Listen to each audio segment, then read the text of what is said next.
నువ్వెవరివైనా ఎక్కడ ఉండి మాటలు వింటున్నా నువ్వు ప్రభు హస్తాల్లోనికి రావాలి. దేవుని చేతులకు నీ బ్రతుకుని సమర్పించాలి.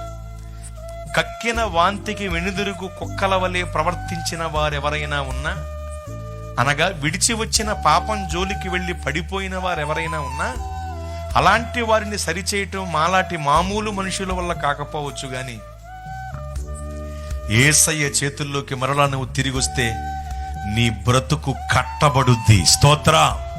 నీ జీవితం ఒక విలువైన పాత్రగా మలచబడుద్ది. కనుక నీవు ప్రభు చేతుల్లోకి రావాలి.